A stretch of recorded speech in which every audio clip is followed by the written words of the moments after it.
Hello everyone, welcome back to my YouTube channel Manvik coaching centre. Friends, आज की class में हम पढ़ने वाले हैं लॉरेंस कोहलबर्ग के बारे में। लॉरेंस कोहलबर्ग ने हमें मोरल डेवलपमेंट थ्योरी दी थी, यानी कि नैतिक विकास का सिद्धांत। तो चलिए समझते हैं नैतिक विकास का सिद्धांत।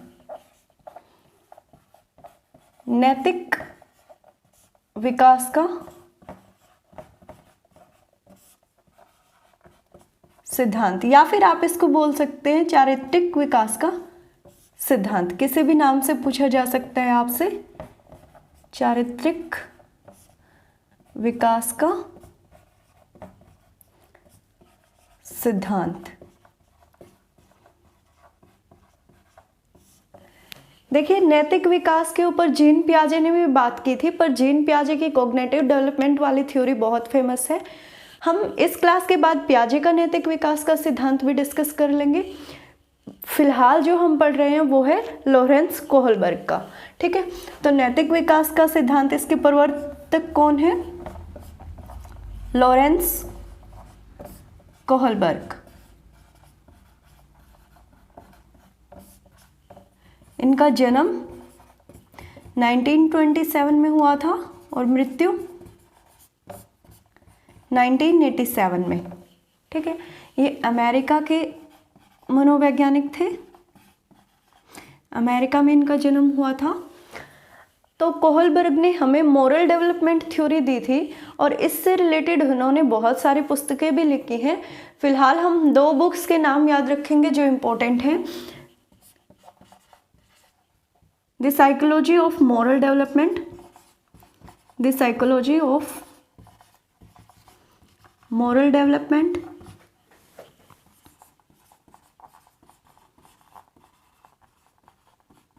ठीक है। किसने लिखी थी ये बुक? लॉरेंस कोहलबर्ग ने। एक और बुक थी जो इनकी बहुत फेमस थी, जी child psychology, child psychology and child education, child education. ठीक है, तो इन्होंने मोरल डेवलपमेंट थ्योरी के ऊपर बहुत सारी बुक्स लिखी हैं। इन्होंने बच्चों के का मोरल डेवलपमेंट कैसे होता है, नैतिक विकास कैसे होता है, इसके ऊपर चर्चा की है। तो लॉरेंस कोहलबर्ग की थ्योरी समझने से पहले आप एक बात समझिए कि नैतिक विकास होता क्या है। ठीक है, आपकी नज़र में नैतिक विकास क्या है, सोच के देखिए। नैतिक विकास एक्चुअल में जो मोरल डेवलपमेंट होती है वो होता है जब हमें किसी चीज़ के बारे में सही या गलत का पता चल जाता है। जैसे अब बच्चा है, मान लो वो चोरी कर रहा है, अब उसकी बच्चा है, वो उसको नॉलेज नहीं है, उसका नैतिक विकास नहीं है, तो उसके लिए चोरी ना तो बुरी बात है ना ही अच्छी। ठीक है, बस उसको चाहिए तो उसने ले लिया। तो नैतिक विकास एक्चुअल में है क्या? जब हमें किसी भी विषय वस्तु के बारे में ये पता चल जाता है कि वो सही है या गलत है, जब हमारी ये निर्णय लेने की क्षमता का विकास हो जाता है, तो हम कहते हैं कि हमारे जो नैतिक विकास है वो हो गया है। ठीक है, तो अगर नैतिक विकास से अगर आपसे आशय पूछता है या आपसे मीनिंग पूछता है, तो जब आप क्या कहेंगे? किसी भी विषय वस्तु के बारे में सही गलत निर्णय लेने की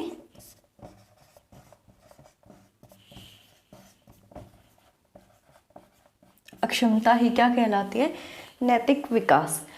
तो जो लॉरेंस कोहलबर्ग थे, वैसे कोहलबर्ग ही नाम आता है जनरली, तो जो कोहलबर्ग हैं इन्होंने 72 चिल्ड्रंस पर अपना ये प्रयोग किया था। अपनी डेवलपमेंट थ्योरी देने से पहले, मॉरल डेवलपमेंट थ्योरी देने से पहले इन्होंने 72 बच्चों के ऊपर प्रयोग किया था और उन्हें एक द्विधा दी थी। द्विधा को हम डिलेमा बोलते हैं जनरली, मतलब डिलेमा नाम से आ जाता है, द्विधा से तो आप समझ ही जाएंगे। इन्होंने 72 बच्चों को 11 डिलेमास का प्रयोग किया था, यानी कि 11 द्विधाएं बताई थी और उसके हिसाब से फिर बच्चों के ओपिनियन लिए थे कि जिस बच्चे का जैसा नैतिक विकास होगा वो उसी के अकॉर्डिंग आंसर देगा, है ना। जैसे राम ने सीता को वनवास दिया, अगर मैं आपसे पूछूं तो आपका ओपिनियन कुछ और होगा और किसी दूसरे पर्सन का ओपिनियन कुछ और होगा, तो वो उसकी मोरल डेवलपमेंट के ऊपर डिपेंड करता है। तो यही प्रयोग करके देखा था लॉरेंस कोहलबर्ग ने। इन्होंने 72 चिल्ड्रंस पर अपना ये प्रयोग किया था जिनकी एज 10 to 16 ईयर्स थी, और इनके इस प्रयोग में सिर्फ बॉयज़ थे, गर्ल्स नहीं थी, ठीक है। और इन्होंने क्या किया कि बच्चों को द्विधाएं सुनाई। पहले इनका नैतिक विकास जो है, जो मोरल डेवलपमेंट थ्योरी है, ये इन्होंने कैसे दिए समझिए। ये बच्चों को द्विधाएं सुनाते हैं, और द्विधाओं को हम डिलेमा बोलते हैं, ठीक है। तो इन्होंने 11 डिलेमा का प्रयोग किया था, ठीक है। और उनमें से एक डिलेमा है जो बहुत फेमस हुई थी, जिसके आधार पर इन्होंने अपनी मोरल डेवलपमेंट थ्योरी दी थी, वो थी हेंज की डिलेमा, ठीक है। तो ये इंपॉर्टेंट है, ये याद रखिएगा, हेंज की डिलेमा। अब ये हेंज की डिलेमा है क्या? इन्होंने एक कहानी सुनाई है बच्चों को। हेंज एक व्यक्ति है, उसके बारे में ये क्या बताते हैं बच्चों के कि एक हेंज नाम का व्यक्ति है जिसकी पत्नी बहुत ज़्यादा बीमार है। वो दवाई लेने जाता है, तो जो दवाई की शॉप पे जो व्यक्ति होता है, मान लो कि दवाई 100 रुपये की है तो वो उसको 1000 रुपये की देता है, या डॉलर में कहो तो $100 की है तो $1000 में दे रहा होता है। और जो हेंज नाम का जो व्यक्ति है वो बहुत गरीब होता है, उसके पास इतने पैसे नहीं होते, ठीक है। तो वो क्या करता है, रात को उस दवाई को चोरी कर लेता है। ये कहानी बच्चों को सुना दी जाती है, ठीक है। फिर कोहलबर्ग क्या करते हैं, बच्चों से उनका ओपिनियन लेते हैं। वो जानना चाहते हैं कि नैतिक विकास के स्तर क्या हैं, किस के अकॉर्डिंग बच्चा कैसे रिएक्ट करता है, ठीक है। पहले स्टोरी समझिए। ये दवाई लेनी है हेंज को, ठीक है। ये शॉप है, ये हेंज नाम का व्यक्ति है, ठीक है। बहुत उदास है, इसकी पत्नी बीमार है, ठीक है। जो दवाई है वो सिर्फ एक ही शॉप पे मिलती है, और शॉप वाला क्या करता है, प्राइस बढ़ा के बता देता है, ठीक है। अब ये जो व्यक्ति है हेंज, ये बहुत गरीब था, ये दवाई नहीं ले पाता। ये बहुत रिक्वेस्ट करता है शॉप वाले से कि प्लीज़ मुझे दवाई दे दो, अगर आप दवाई नहीं दोगे तो मेरी पत्नी की जान चली जाएगी। अब ऐसे सिचुएशन में, दवाई ना मिलने की सिचुएशन में, क्योंकि उसके पास पैसे तो थे नहीं, और जो शॉप वाला है वो कहता है नहीं, मुझे तो प्रॉफिट चाहिए, अगर आप $1000 मुझे दोगे तो मैं आपको दवाई दे दूंगा। अब ऐसे सिचुएशन में उसके पास पैसे नहीं होते हैं, तो वो क्या करता है, रात को चोरी कर लेता है, ठीक है। रात को वो जो दवाई है वो चोरी कर लेता है। अब ये जो डिलेमा है ये बच्चों को सुनाई जाती है, और उसी के आधार पर लॉरेंस कोहलबर्ग जो हैं वो हमें मोरल डेवलपमेंट थ्योरी देते हैं, और उसके 3 स्तर और 6 सोपान हमें बताते हैं, ठीक है। अब हम बात करते हैं कि इन्होंने हमें नैतिक विकास में क्या बताया, मोरल डेवलपमेंट थ्योरी में हमें क्या बताया। आपको याद रखना है कि इन्होंने 11 डिलेमा का प्रयोग किया। डिलेमा बेसिकली है क्या, दुविधाएं, ठीक है, जिसके ऊपर बच्चों के ओपिनियन लिए गए हैं। अब जो वो ओपिनियन जो बच्चे दे रहे थे, उनके अकॉर्डिंग इन्होंने क्या किया है, अपना मोरल डेवलपमेंट थ्योरी हमें दी है, ठीक है। तो जो लॉरेंस कोहलबर्ग हैं, ये नैतिक विकास के 3 स्तर बताते हैं, और यहीं से क्वेश्चन पूछा जाता है स्तर से और सोपान से। और इन्होंने हमें 6 सोपान बताए हैं, 6 सोपान बताए हैं, सब स्टेजेस कह लीजिए आप, उपावस्थाएं अवस्था तो नहीं बोल सकते, 6 सब स्टेजेस कह लीजिए या सोपान बोल लीजिए, बात एक ही है, ठीक है। तो ये कहते हैं कि नैतिक विकास के 3 स्तर हैं, प्री कन्वेंशनल, ठीक है, सबसे ऊपर प्री कन्वेंशनल, फिर है कन्वेंशनल और पोस्ट कन्वेंशनल। या इसको ऐसे समझिए, प्री कन्वेंशनल, कन्वेंशनल, और जो ये पीछे वाला है ये है पोस्ट कन्वेंशनल। प्री कन्वेंशनल जो स्टेज है उसमें जो बच्चा होता है उसका नैतिक विकास ना के बराबर होता है, या फिर आप ये कह सकते हो कि नैतिक विकास नहीं होता है, ठीक है। धीरे धीरे जो है वो बच्चे के अंदर नैतिकता का विकास होता है, क्योंकि इसके अंदर जो बच्चा है वो बहुत छोटा है। तो इसी आधार पर पहले लिखिए इन्होंने कौन कौन से स्तर बताए हैं। प्री कन्वेंशनल, प्री कन्वेंशनल, ठीक है। सेकंड बताया इन्होंने कन्वेंशनल, और थर्ड बताया इन्होंने पोस्ट कन्वेंशनल, ठीक है। मैं एग्जाम्पल नहीं लिखूंगी, कोशिश करूंगी कि यहीं आपको तीनों के स्तर और अवस्थाएं क्लियर हो जाएं। ठीक है, तो अगर आप नोट करना चाहें एग्जाम्पल तो आप कर सकते हैं। ठीक है, तो प्री कन्वेंशनल को हम पूर्व परंपरागत स्तर या फिर पूर्व लौकिक स्तर भी बोलते हैं। पूर्व लौकिक स्तर या फिर आप क्या बोल सकते हैं, पूर्व परंपरागत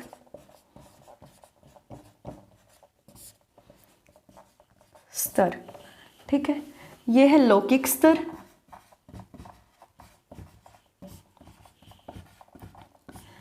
और पोस्ट कन्वेंशनल है हमारा उत्तर लौकिक स्तर या उत्तर परंपरागत स्तर, किसी भी नाम से पूछ सकता है आपसे। ठीक है, तो ये 3 स्तर बताए हमें मोरल डेवलपमेंट थ्योरी के।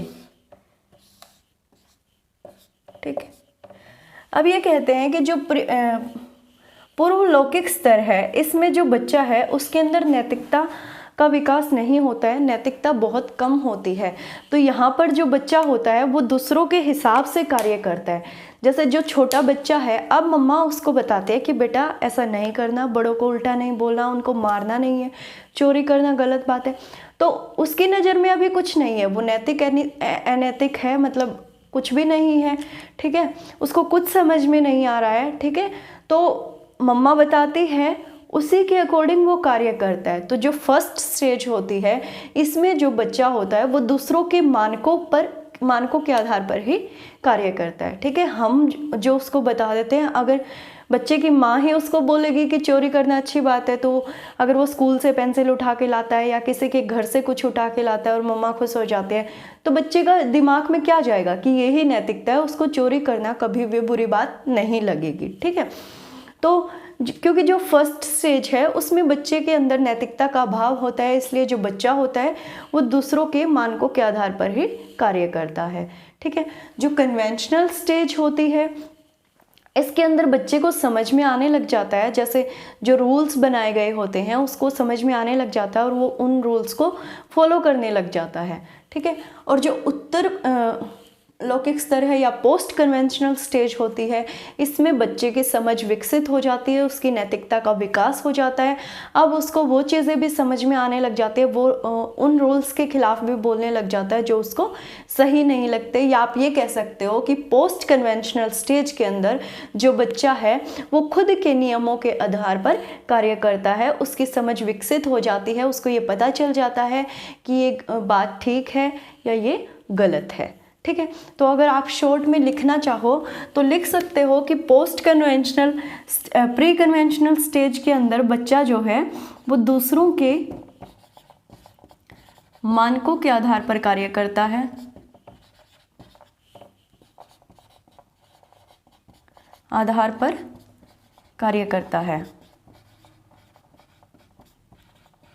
ठीक है, इसमें वो क्या करता है, दूसरों के मानकों को अपनाता है।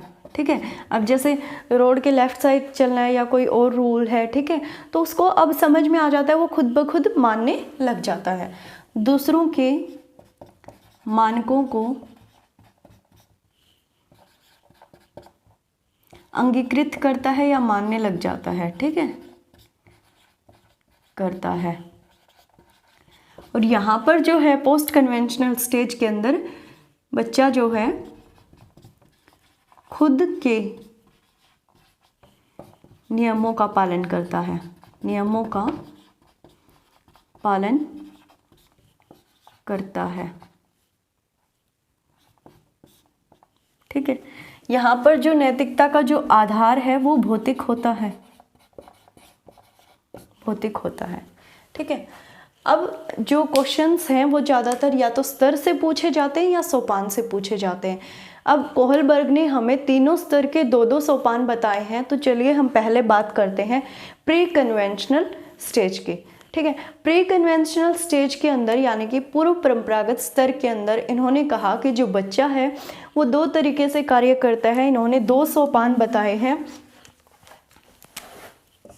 इसके 2 सोपान बताए हैं। पहला है दंड व आज्ञा पालन, दंड व आज्ञा पालन। दूसरा बताया है हमें यांत्रिक या फिर आप बोल सकते हो साधन सापेक्षता, साधन सापेक्षता। ठीक है, अब ये ना नाम चेंज हो जाते हैं मीनिंग के अकॉर्डिंग। इसको अदला बदली की अवस्था भी बोल देते हैं, अदला बदली की अवस्था, अदला बदली की अवस्था। ठीक है,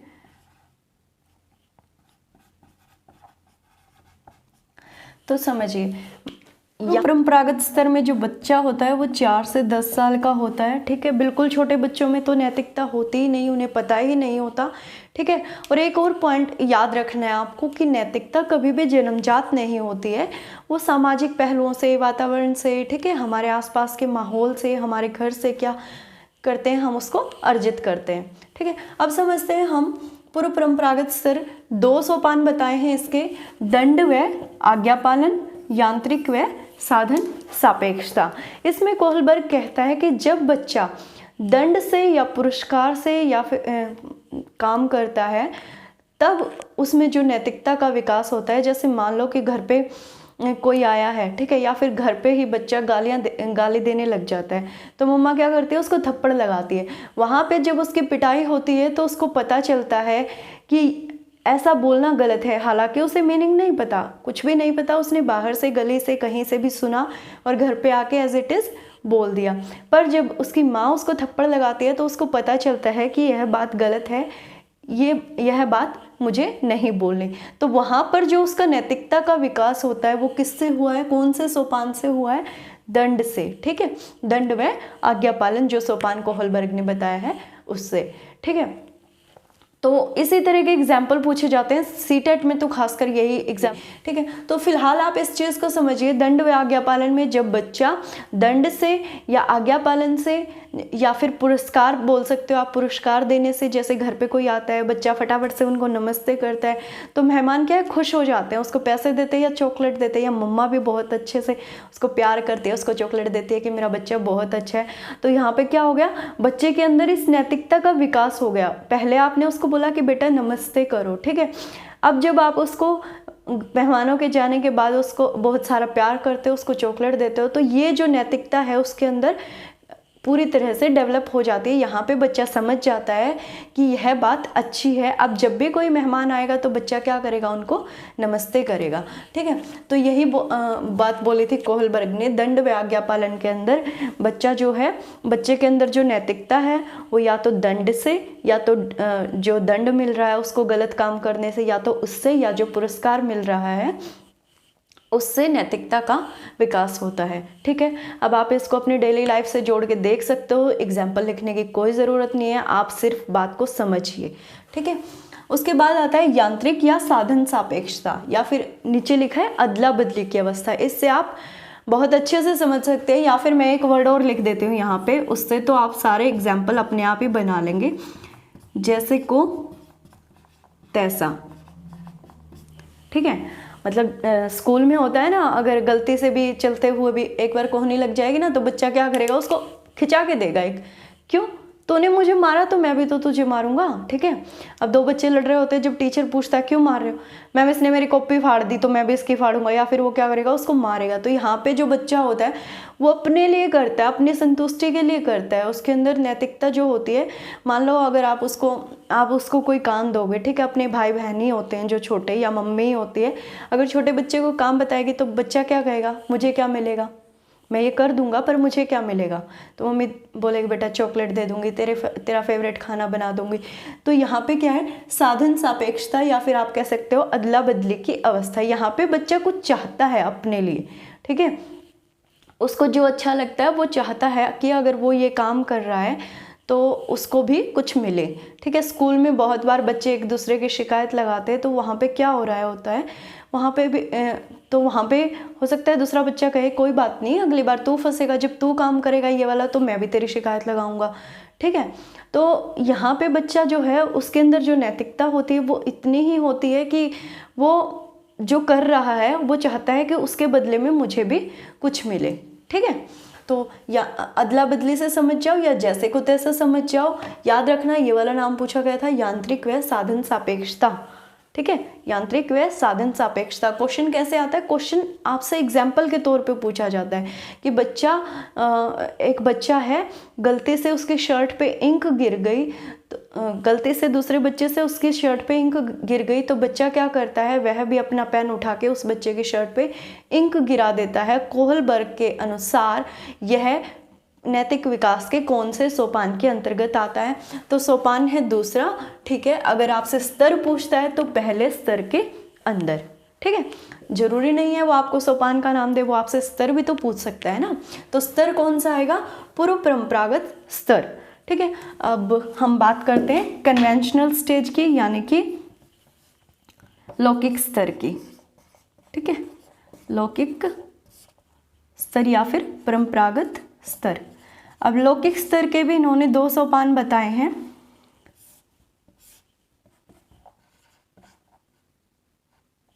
अच्छा लड़का या अच्छी लड़की, अच्छा लड़का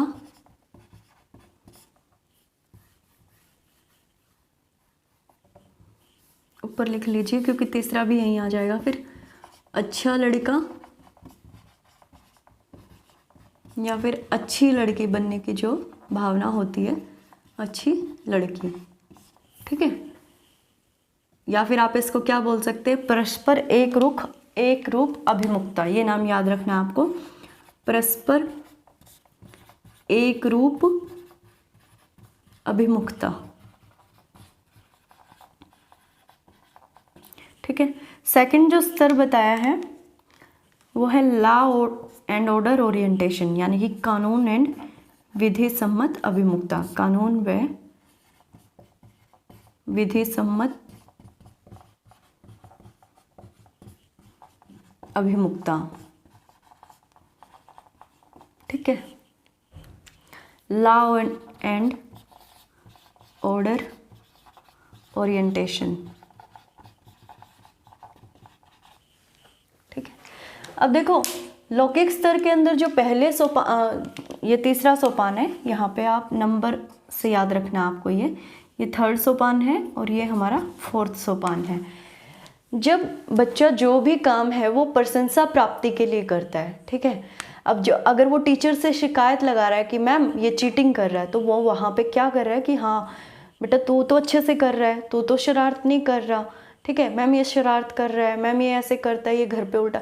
तो वहाँ पे वो जो शिकायत लगाते वक्त क्या है उसके मन में भाव क्या है, उसके मन में यही भाव होता है कि टीचर उसको अच्छा समझे, टीचर उसकी प्रशंसा करे, ठीक है। वो चीटिंग नहीं कर रहा, उसने पूरा टेस्ट अच्छे से किया है, ठीक है। तो उसने ईमानदारी दिखाई है, जो हम ये ईमानदारी दिखाते हैं, ठीक है।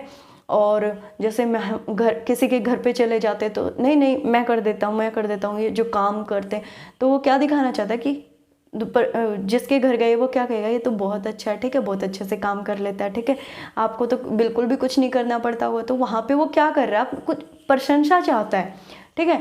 जब कोई भी बच्चा या बच्ची, लड़का या लड़की प्रशंसा प्राप्ति के लिए जब भी कोई कार्य करते हैं तो वो किसके अंदर आता है, परस्पर एक रूप अभिमुखता के अंदर, ठीक है।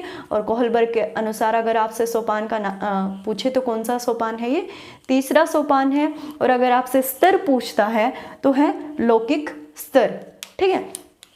तो इनको आप रटिए मत, सिर्फ एक बार समझिए क्योंकि वो एग्जाम्पल देगा, ठीक है। अब आप एग्जाम्पल समझ जाते हैं, अब आपको ये बात समझ में आ गई कि परस्पर एक रूप अभिमुखता के अंदर जो बच्चा है वो प्रशंसा के लिए कार्य करता है। तो एग्जाम्पल कैसा भी दे, आपको कैसा भी दे कि बिना स्कूल जाते वक्त बड़ों के पैर छूकर जाती है, ठीक है, तो ये कौन से सोपान के अंदर आता है, वह हमेशा सच बोलती है, वह बहुत ईमानदार है। तो यह लॉरेंस कोहलबर्ग के अनुसार कौन से सोपान में आता है, तीसरे सोपान में आता है, परस्पर एक रूप अभिमुखता के अंतर्गत आता है। और अगर आपसे स्तर पूछता है तो लौकिक स्तर, ठीक है। एग्जाम्पल नोट नहीं करवाऊंगी मैं, आप सिर्फ बात समझिए, ठीक है। कानून और विधि सम्मत अभिमुखता, लॉ एंड ऑर्डर ओरिएंटेशन। कानून व विधि सम्मत अभिमुखता के अंदर क्या है, यहाँ पे जो रूल्स, जो समाज ने जो रूल्स बना दिए ना, उनको बच्चा स्वीकार करने लग जाता है। अब पहले स्टेज में तो क्या हो रहा था, जो वो रूल्स थे उनका बच्चे को पता ही नहीं था, ठीक है। प्री कन्वेंशनल स्टेज के अंदर तो जो हम सिखा रहे थे ना वही बच्चा सीख रहा था। जैसे अगर बच्चा स्कूल से चोरी करके लाया मान लो, ठीक है, और आपने कुछ नहीं कहा, आप बोलते हैं हाँ बेटा पेंसिल है, बहुत अच्छी पेंसिल है, आप उसको उठा के रख लेते हो, तो कल वो बच्चा दूसरे बच्चे की भी पेंसिल लेके आएगा, क्योंकि माँ ने प्रशंसा की है, खुश हुई है माँ पेंसिल को देख के। तो वहाँ पे जो उसकी नैतिकता है वो उसी रूप में होगी, उसको चोरी करना कभी भी गलत नहीं लगेगा। पर यहाँ पर जो बच्चा है कानून एंड विधि सम्मत अभिमुखता के अंदर, यहाँ पे बच्चे को पता चल जाता है कि जो समाज के जो नियम्स हैं उनको वो स्वीकार करने लग जाता है। जैसे रोड के लेफ़्ट साइड चलना, ठीक है, उसको समझ में आ जाती हैं ये चीज़ें, ठीक है। रेड लाइट पर गाड़ी को रोक लेना या रुक जाना, ये सभी जो चीज़ें हैं वो जो ये देखता है इनको वो स्वीकार कर लेता है, ठीक है, यानी कि अंगीकृत कर लेता है, दूसरों के मानकों को अंगीकृत कर लेता है। पहले स्तर में सिर्फ वो मान रहा था, उसे कुछ नहीं पता था, ठीक है। इसके लिए लिख सकते हो समझने के लिए, सड़क के लेफ्ट साइड चलना। इसी एग्जाम्पल से आप समझ जाओगे, ठीक है, कि इसके अंदर बच्चे की किस तरह की डेवलपमेंट की बात हो रही है, यहाँ पे जो बच्चे का नैतिक विकास का जो स्तर है वो कैसा है। अब थर्ड जो बताया है हमें वो है उत्तर लौकिक स्तर। उत्तर लौकिक स्तर, इसके भी 2 सोपान बताए हैं, 5वां और 6ठा। सार्वभौमिक नैतिक विकास,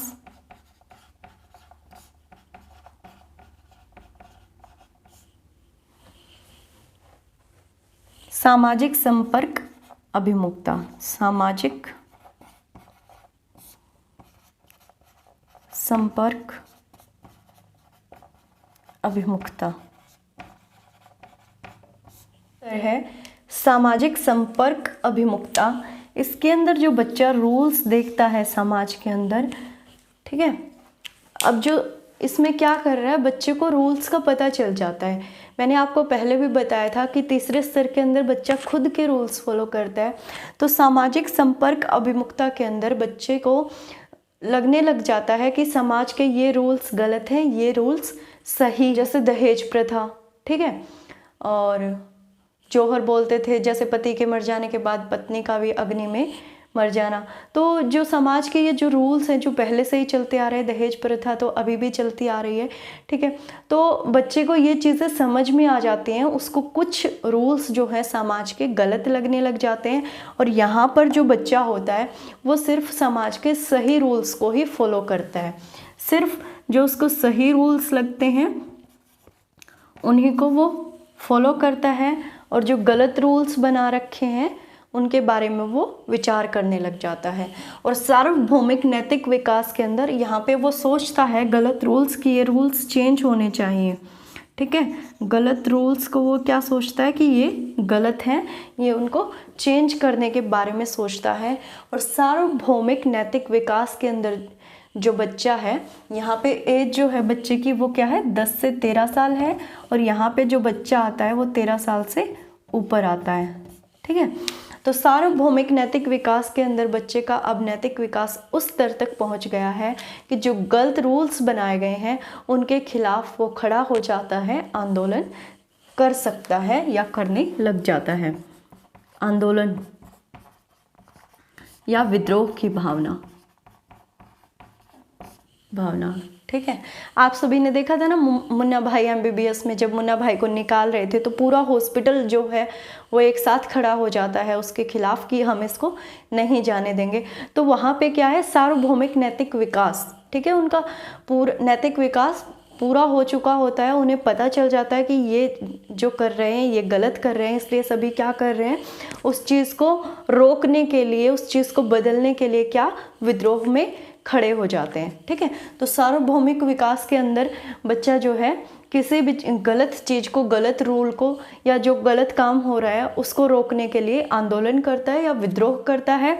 और सामाजिक संपर्क अभिमुखता के अंदर समझिए, इन दोनों में कंफ्यूज नहीं होना है। यहाँ पे तो जो बच्चा है वो आंदोलन और विद्रोह कर रहा है, और यहाँ पे जो सामाजिक संपर्क अभिमुखता है उसको जो चीज़ें समाज की सही हैं, जो रूल्स समाज के उसे सही लगते हैं उनको वो फॉलो कर रहा है, और गलत जो रूल्स हैं उनको वो फॉलो नहीं कर रहा और उनको चेंज करने की कोशिश कर रहा है अपने स्तर पर, ठीक है।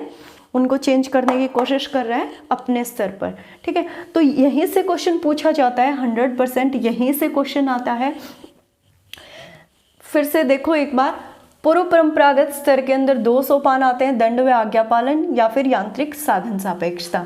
दंड व आज्ञा पालन में तो अगर बच्चे को मार पड़ती है तो बच्चे को समझ में आ जाता है कि ये काम गलत है, उसको नहीं करना, और अगर उसको किसी चीज़ के लिए पुरस्कार मिलता है, प्यार मिलता है, तो बच्चा समझ जाता है कि ये काम अच्छा है। तो उस रूप में जब नैतिकता का विकास होता है तो वो कौन से सोपान में आता है? दंड व आज्ञा पालन में। दूसरा सोपान है यांत्रिक या साधन सापेक्षता, यानी कि जैसे को तैसा। अगर तूने मुझे मारा है तो मैं भी तुझे मारूंगा। अगर मम्मा आप मुझसे ये काम करवा रहे हो तो आपको मेरे लिए चूरमा बनाना पड़ेगा, हलवा बनाना पड़ेगा, पिज़्ज़ा बनाना पड़ेगा। ये जो काम करता है बच्चा, वो किसके अंदर आता है? अदला बदली की अवस्था या साधन सापेक्षता के अंतर्गत, ठीक है। सेकंड जो स्तर बताया कोहलबर्ग ने वो है लौकिक स्तर, यानी कि कन्वेंशनल स्टेज। इसके अंदर 10 से 13 साल का बच्चा आता है। इसके जो सोपान बताए हैं वो है परस्पर एकरूप अभिमुखता या फिर कानून व विधि सम्मत अभिमुखता, ठीक है। परस्पर एक रूप अभिमुखता के अंदर बच्चा जो भी काम करेगा वो प्रशंसा प्राप्ति के लिए करेगा, ठीक है। यहीं से समझ जाओ। तो जब भी क्वेश्चन में इस तरह का की बात मिले कि वो प्रशंसा चाहता है, टीचर उसकी प्रशंसा करती है या फिर उसके माता पिता उसकी प्रशंसा करते हैं इस काम के लिए, तो प्रशंसा शब्द से ही समझ जाना कि कौन से सोपान की बात हो रही है। 3rd सोपान की बात हो रही है, परस्पर एक रूप अभिमुखता की बात हो रही है, ठीक है। उसके बाद है कानून व विधि सम्मत अभिमुखता। अब जो समाज में जो रूल्स बनाए गए हैं जो हमारे फायदे के लिए हैं, उनको जो बच्चा है वो अपने आप ही मानने लग जाता है, अपने आप ही अंगीकृत कर लेता है। वो किसके अंदर आता है? कानून व विधि सम्मत अभिमुखता के अंदर। अब इसके अंदर कैसे कैसे एग्जाम्पल आएंगे कि बच्चा लेफ्ट साइड चल रहा है, ठीक है, स्कूल में डिसिप्लिन से रहता है, किसके अंतर्गत आता है? कानून व विधि सम्मत अभिमुखता के अंदर, ठीक है। तो वो अपने आप से फॉलो कर रहा है, उनको मान रहा है। वो जो बातें हैं वो किसके अंदर आ जाते हैं? लॉ एंड ऑर्डर ओरिएंटेशन के अंदर, ठीक है। रेड लाइट देखकर स्टॉप हो जाता है, राष्ट्रीय गान के वक्त सीधा खड़ा हो जाता है। ये जो सभी बातें, ये जो सभी एग्जाम्पल्स हैं, ये कौन से सोपान के अंदर आएंगे? 4th सोपान के अंदर, ठीक है। फिर बात होती है उत्तर लौकिक स्तर की, यानी कि पोस्ट कन्वेंशनल स्टेज की, जिसके अंदर जो बच्चा है वो 13 साल से ऊपर का हो चुका है। अब यहाँ पे जो सोपान बताए गए हैं, 5वां जो सोपान है सामाजिक संपर्क अभिमुखता। समाज के साथ घुलता मिलता है, यहाँ पे समाज के रूल्स का उसको पता चलता है। अब जो रूल्स उसको सही लग रहे हैं वो सिर्फ उनको मानता है, और गलत जो रूल्स हैं, समाज की जो गलत बातें हैं, जैसे अब किसान आंदोलन हुआ था, ठीक है, किसानों को नहीं अच्छा लगा, उनके हित में नहीं लगा, तो उन्होंने क्या किया? यहाँ पे आंदोलन किया, ठीक है, विद्रोह किया। जो विद्रोह की जो भावना थी, ठीक है, उस रूल को जो चेंज करवाने की जो भावना थी वो किसके अंदर आ गई? सार्वभौमिक नैतिक विकास के अंदर, ठीक है। अब जब नोटबंदी हुई थी तो कुछ लोगों को ये चीज़ गलत लगी होगी, ठीक है, और कुछ लोगों को ये चीज़ सही भी लगी होगी। तो वहाँ पे जब हम सही गलत का निर्णय ले रहे थे और चाहते थे, जो लोग चाहते थे कि नोटबंदी ना हो, उनके लिए क्या था? ये सामाजिक संपर्क अभिमुखता थी। उन्हें गलत रूल का पता चल रहा था, सही रूल का पता चल रहा था, सही उन्होंने फॉलो किया। वहाँ पर तो वैसे सभी को फॉलो करना पड़ा था। तो यहाँ पे तो आप यही चीज़ याद रखिए कि सामाजिक संपर्क अभिमुखता के अंदर बच्चा जो है वो सही रूल्स को फॉलो करता है और गलत रूल्स को चेंज करना चाहता है। वो चाहता है कि जो ऐसे रूल्स हैं जैसे दहेज प्रथा हो गई, ठीक है, जौहर हो गया, ठीक है, और भी जो गलत धारणाएं हैं समाज में वो चेंज होनी चाहिए, और उनके लिए वो अपने स्तर पर कार्य भी करता है उनको चेंज करने के लिए, ठीक है। तो वो किसके अंदर आ जाएगा? सामाजिक संपर्क अभिमुखता के अंदर।